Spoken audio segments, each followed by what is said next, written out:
In 1974, writer Charles Berlitz offered some eerie passages in his runaway bestseller titled The Bermuda Triangle. Some of these passages had to do with Flight 19, which disappeared the evening of December 5, 1945. He described what a reporter allegedly heard from an amateur radio operator who was listening to the doomed pilots that night. According to the reporter, the radio operator heard one of the pilots say in despair, "Don't come after me. They look like they're from outer space." Charles Berlitz was obsessed with the paranormal. In his book, he wrote about seemingly inexplicable disappearances of planes and ships in the Atlantic Ocean near Bermuda. Berlitz sold more than 10 million copies of the book. It spurred him to write another one, in which he included stories of people who claimed to have been affected by the triangle. He also reported in the book the existence of a giant pyramid on the bottom of the ocean, and many more wild claims. While people immediately criticized Berlitz's books as nothing but science fiction, the author stood his ground. He always believed that Earth had many secrets to be discovered, and he maintained that he had friends who had vanished inside the triangle. Because of his books, he said thousands of people contacted him with their own stories. These were people who'd never discussed their experiences. They were afraid of being ridiculed. Now they had a voice. By the mid-1970s, thanks to Berlitz and a couple others, the phenomenon known as the Bermuda Triangle was dinner table conversation. It became fodder for endless numbers of feature films, books, television episodes, and documentaries. But was any of it true?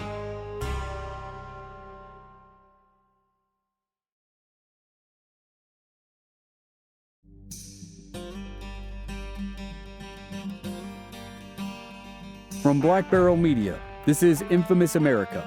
I'm your host, Chris Wimmer, and this season we're telling some of the most infamous stories about one of the most mysterious places on Earth, the Bermuda Triangle. This is Chapter 4, The Truth.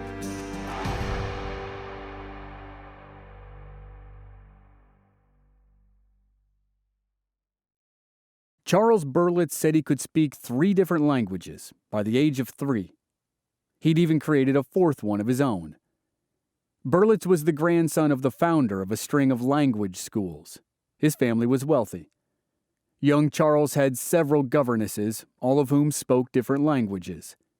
He just assumed everybody had their own lexicon, and that it was up to each individual to learn that of the others if they wanted to communicate.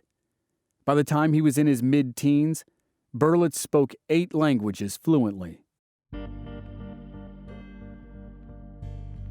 Although it was his parents and grandparents who insisted upon this level of learning, Berlitz was, in fact, very bright. He graduated with honors from Yale University, and during World War II, he served as an Army intelligence officer because of his language skills. He became vice president of his family's business. He expanded the company's offerings to include tourist phrase books and pocket dictionaries, several of which he authored. He also played a key role in developing the record and tape language courses for which the company became famous. After selling the company in the late 1960s, Berlitz focused his time and his money on the subject that interested him more than anything else, the Bermuda Triangle. In 1974, his first book about the watery region catapulted him into the public eye. For the most part, it dealt with ships, small boats, and airplanes that mysteriously vanished in the area between Florida, Bermuda, and Puerto Rico. The book offered possible natural and supernatural reasons for the disappearances. He told of his own experience in the Bermuda Triangle, when he and a group from a radio station went boating there. The boat's engine had died suddenly. He said he and the others saw green lights pulsating beneath the water. Then he said the lights left the water, flew up into the sky, and turned orange. The boat's mechanical and electrical equipment stopped functioning. They drifted aimlessly for 15 minutes until the power came back on.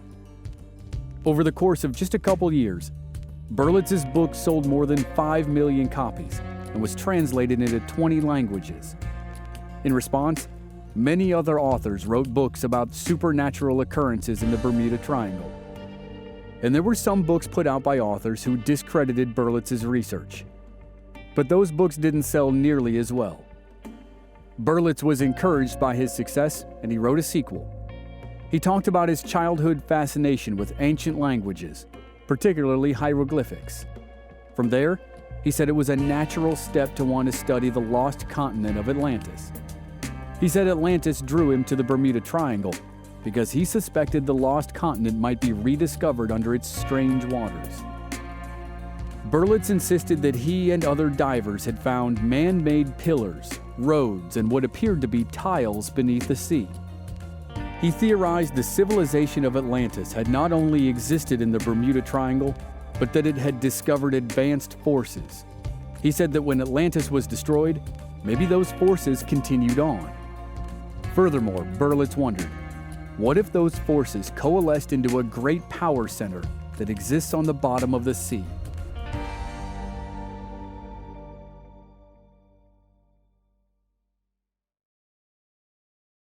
In the 1970s, Berlitz's 2 books about the Bermuda Triangle opened the floodgates for both believers and non-believers, and the non-believers had quite a bit to say. Florida author Richard Weiner quickly published 3 books about the Bermuda Triangle around the same time as Berlitz. He'd already filmed a documentary about the area. Because of the surging interest in the triangle, a publisher asked him to write something based on his film. He became interested in the topic in 1964 when Vincent Gaddis published his famous article in the Argosy. He was intrigued by Gaddis's claims that the triangle had a phenomenally high number of disappearances. Weiner liked to tell newspaper reporters that he'd been over the area in a boat several times, and he'd never seen anything amiss. He'd also traveled 1,200 feet beneath it in a submarine, and he'd never seen anything weird. He attributed the strange disappearances to human error, mechanical and structural failure, weather, and atmospheric conditions. But he stopped short of saying there were no mysteries in the triangle. He just felt strongly that they could be mostly attributed to natural occurrences and not supernatural occurrences. Professor and researcher Lawrence Cush was far more emphatic. He said each and every instance of seemingly strange happenings in the triangle could be explained. According to him, there was no mystery at all. In 1975, after thoroughly examining 50 of the most well-known cases of disappearances in the Bermuda Triangle, he decided to write a book. The book and its sequels debunked all of the major so-called enigmas that occurred in the triangle. He found that many of the incidents that supposedly happened were pure fiction. The names and stories of boats or ships were made up out of whole cloth. In other cases, he said it was simply that those who liked to promote bizarre happenings failed to research the facts or look at the context of the information. One example was the Christopher Columbus episode. Columbus was frequently referred to as the first person to provide a written account of strange lights and compass problems in the triangle. But Cush insisted the Columbus account was only strange in its retelling. Columbus was a very experienced sailor. His brief note about lights falling into the sea was almost certainly a reference to a meteor shower. Columbus was not concerned enough about seeing lights at sea to ever mention them again. Another one of Cush's examples was of a ship called the Rosalie. In 1840, it was found adrift off the coast of the Bahamas. Its entire crew was missing. The ship and the cargo was intact, but the only living things on board were some half-starved cats and birds. But there was an explanation for that too, according to Cush, and it was an easy one. Cush's research found that there was never a ship named Rosalie anywhere near the Bahama Channel. However, insurance and ship manifest records show that there was a similar ship with a similar name that sailed the same route at the same time. The vessel had to be abandoned, but its crew and passengers were rescued. Because news traveled so much slower back then, it often took longer for people to connect the dots. And ship abandonment was so common at the time that the newspaper that reported the original Rosalie story didn't bother printing a clarification, which of course allowed people to believe that the original story was true. And Cush wasn't done there. He meticulously worked through all the major incidents you've heard about in this series.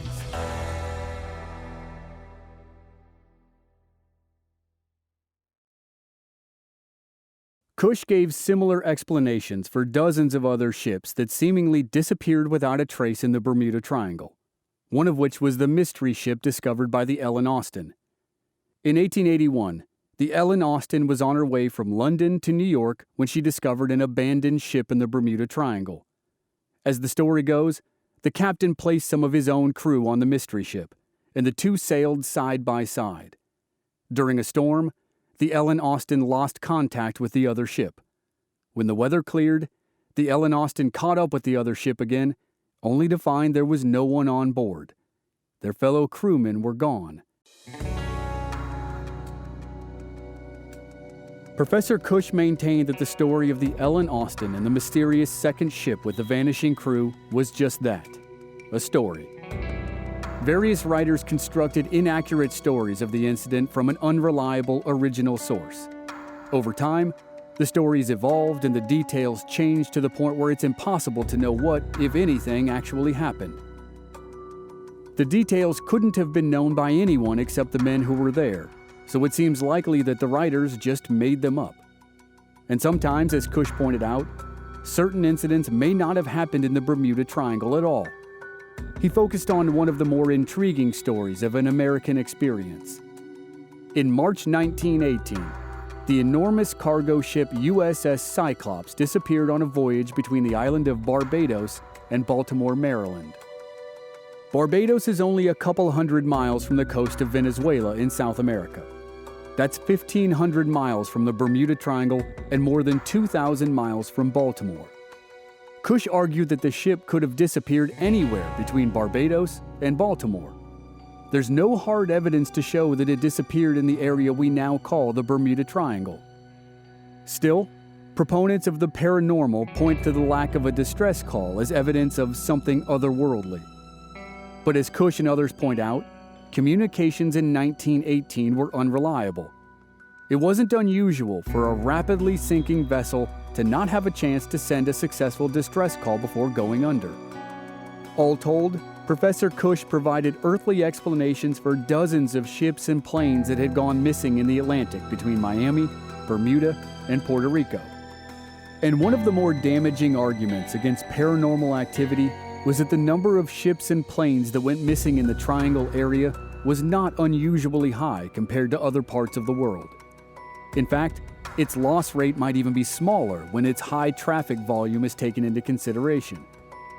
Writers like Cush also pointed to the U.S. Navy and Coast Guard as evidence nothing unusual happened in the so-called Bermuda Triangle. Those branches of the military contended that there were no supernatural explanations for disasters. All of them could be explained by weather or human error. Even today, the U.S. Board of Geographic Names does not recognize the Bermuda Triangle as an official name and does not maintain an official file on the area. And all of that might be satisfying and perfectly plausible, but it still leaves the most interesting mystery of all. What really happened to the 5 Navy Avenger bombers of Flight 19?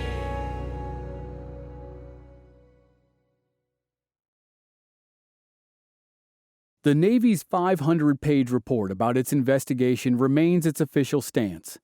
The cause of the disappearance of the 5 bombers and a rescue plane and 27 men remains unknown. But military historians then and now say it was human error. Radio communication transcripts show that there were strong differences of opinion between lead flyer Charles Taylor and his students about their location. Taylor probably mistook the northern Bahamas for the Florida Keys, and he thought the water beyond the islands was the Gulf of Mexico. But the students had flown in the area before, and they appeared to know exactly where they were. They knew they were near the Bahamas in the Atlantic Ocean, not the Florida Keys near the Gulf of Mexico. That day in 1945, Taylor and one of his students took turns being the lead for the planes. They never reached land because the flight zigzagged over the ocean north of the Bahamas. During the end, Flight 19's daytime 10-mile visibility was replaced by rain squalls, turbulence, and the darkness of an early winter night. Weather reports show that there were powerful winds, and the sea became rough. Finally, because of the zigzagging pattern and their inability to see land, Taylor made the decision that they should ditch into the ocean together when their fuel got down to 10 gallons. Former bomber pilots expressed the opinion that if an Avenger plane attempted to ditch at night in a heavy sea, it would almost certainly have broken up on impact. The crewmen who might have survived the crash would not have lasted long in cold water that was made worse by strong winds. The lack of debris and bodies was not unusual either. The military maintains that lots of planes and ships go down and are never found. The wide expanse of the ocean and the depths to which the planes might have sunk would make them difficult, if not impossible, to find. And many experts say the currents in the region can scatter debris hundreds of miles before anyone can even estimate where to look for the wreckage. And another prominent piece of the mystery has been the radio chatter that wasn't about the location of the planes. Author Charles Berlitz claimed that one of the radio operators that night heard Charles Taylor say, "Don't come after me. They look like they're from outer space." The transmission seemed to suggest that the planes were being chased by alien spacecraft. But Professor Cush had a simple retort. No pilot on Flight 19 ever uttered the quote. Taylor's actual quote was, "I'm at 2,300 feet. Don't come after me." And while that might sound ominous when taken out of context, it wasn't. Taylor was talking to another pilot on the ground in Florida. The man on the ground had heard one of the flight's distress calls and offered to fly up to meet them. Taylor said it wasn't necessary. At that particular moment, Charles Taylor thought he knew where he was again and refused the help. At no time did Taylor or any of the other flyers on Flight 19 signal that they were being chased by otherworldly beings. Author Charles Berlitz either never researched the interaction or he chose to ignore the real quote. So over time, and thanks to some of these writings, some people embraced the full paranormal theory, and some embraced the human error theory. And by the 1980s, a third theory developed.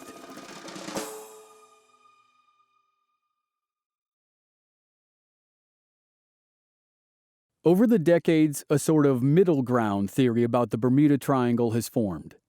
It's centered on this question. What if the triangle does claim more ships and planes than other places, but it's because of natural oddities like gas bubbles or super waves? No one really knows where it started, but by the early 1980s, a theory about underwater methane in the triangle started to gain popularity. Around this time, a geochemist published a possible connection between sunken ships and natural gas. He said that natural methane gas forming out of decomposed organic debris can get trapped inside methane hydrates. In turn, these hydrates can get trapped in the sediments deep below the ocean floor in a highly concentrated form. If the gas is released in enormous quantities, like in an underwater earthquake, it can create a huge surge within the ocean. The surge would then rush to the surface of the water.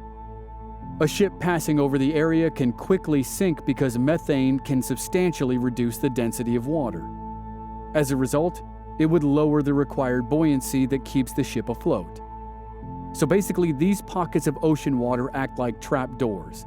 A ship could be cruising along, then hit one of the pockets of water with methane gas, and the ship would sink, like dropping through a trap door. It could happen so suddenly and unexpectedly that there might not be time for a distress call. And to the outside world, it would look like the ship just vanished. The ship would sink to the bottom of the ocean and eventually get covered by the sediments that drifted back down after the eruption of methane gas. With the ship covered in sediments, it would truly look like it disappeared without a trace. And some publications suggested that this phenomenon could affect planes as well. The concentrated methane could choke the engine by cutting off oxygen, which would cause the plane to crash into the ocean without warning. That's the theory anyway. But as one respected physicist said, that's just not how methane gas works.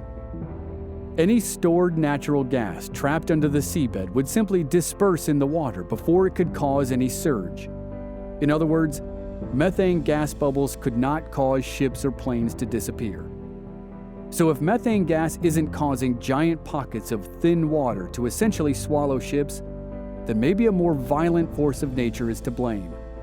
Recent documentaries feature the theories of a British scientist who believes that superwaves, sometimes called rogue waves, have been responsible for a number of ships that have disappeared in the Triangle.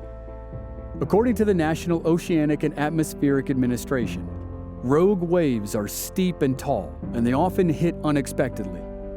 They're common in the waters off South Africa. Waves from storms in the South Atlantic Ocean, the Indian Ocean, and the Southern Ocean all come together at once.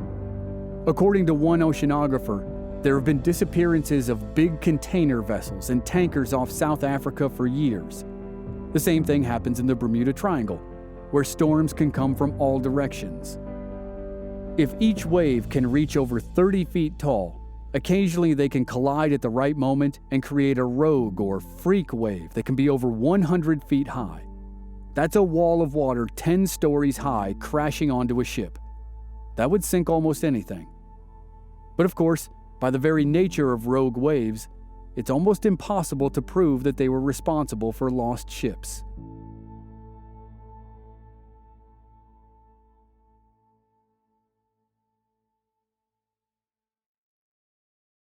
Sometimes the answer to a Bermuda Triangle mystery has been hiding in plain sight. The wreckage of a coal ship that disappeared in the Bermuda Triangle nearly 100 years ago while on its way to Cuba was an example.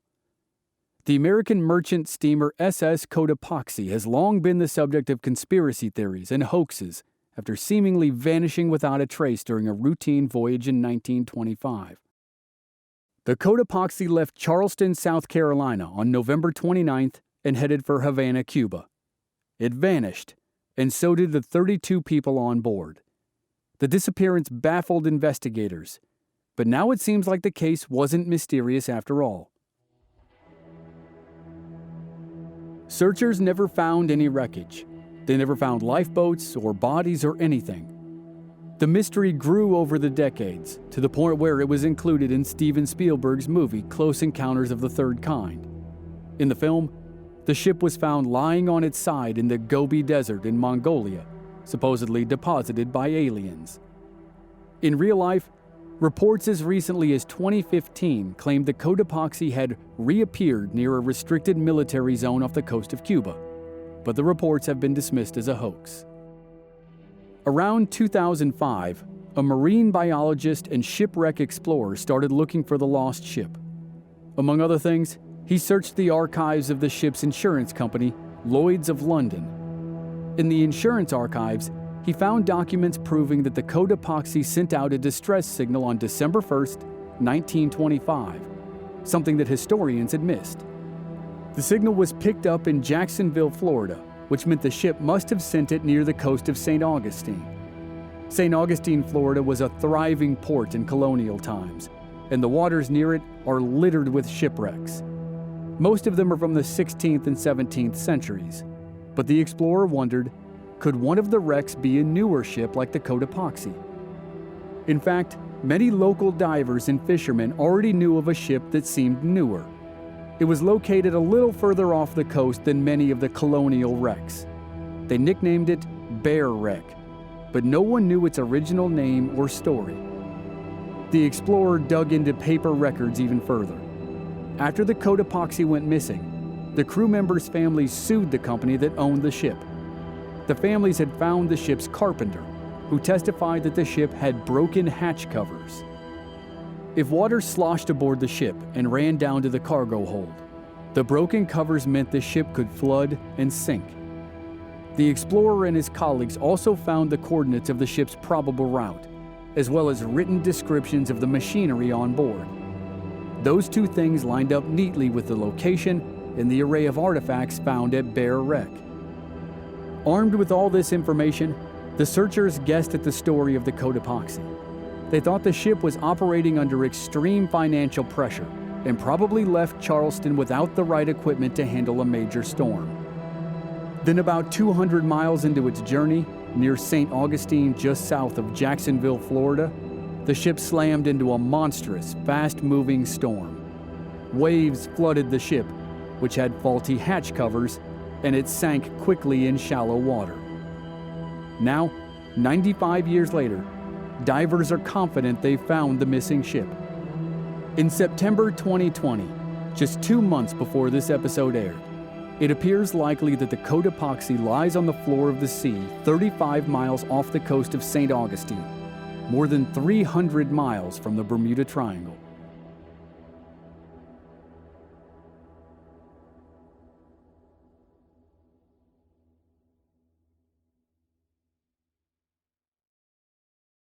The archives of insurers like Lloyd's of London remain a treasure trove for those searching for the fates and histories of ships all over the world, including vessels lost in the broadly defined area of the Bermuda Triangle. It's those kinds of archives that might provide the strongest evidence against the theory that there's paranormal activity in the world's vast shipping and flying lanes. For centuries, Lloyd's of London was the biggest marine insurance company. On many occasions, it reported that accidents in the Bermuda Triangle were no more dangerous or prevalent than in the rest of the world. And Lloyd's didn't require extra insurance on ships passing through the triangle because it didn't perceive any extra risk from those waters. But even with detailed archives and endless reporting, the exact number of planes and ships that have disappeared in the Bermuda Triangle may never be known. Some stories of disappearances were simply made up. Others claimed that disappearances were mysterious, but then conveniently neglected to mention rough storms in the area. Others were cases of mistaken identity, or cases where ships or planes were lost when they weren't actually in the Bermuda Triangle. Still others were cases where various newspapers reported ships missing, but did not report that they'd eventually turned up. So readers at the time just went on thinking the ships had vanished, and they passed those stories down through the generations. Experts also point out that the area loosely defined as the Bermuda Triangle is heavily traveled with cruise and cargo ships. So the basic law of averages says that more ships will sink there than in less traveled areas such as the South Pacific. Despite the fact that many of the mysteries around the Bermuda Triangle have been debunked, there are still enough loose ends to fuel the imagination. We'll never know exactly what happened to the pilots of Flight 19, and we'll probably never find their planes. And sometimes the belief in an otherworldly mystery is preferable to the belief in simple human error. It's certainly more entertaining. And so books will always be written, and TV shows will always be produced about the strange happenings in the Bermuda Triangle.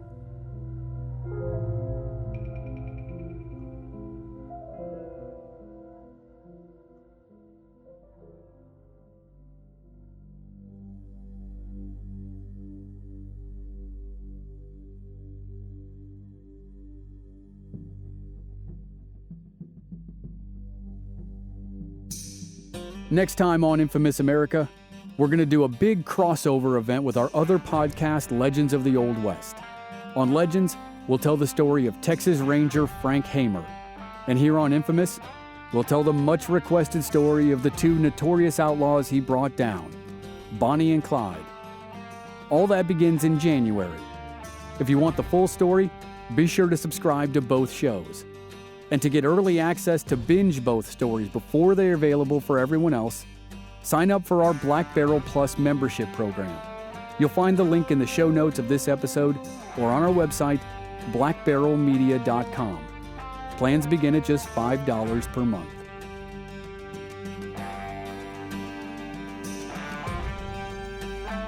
This season was researched and written by Julia Brickland. Original music by Rob Valier. Audio editing and sound design by Dave Harrison. I'm your host and producer, Chris Wimmer. Find us at our website, blackbarrelmedia.com, or on our social media channels. We're Black Barrel Media on Facebook and Instagram, and B Barrel Media on Twitter. And you can stream all our episodes on YouTube. Just search for Infamous America Podcast. Thanks for listening.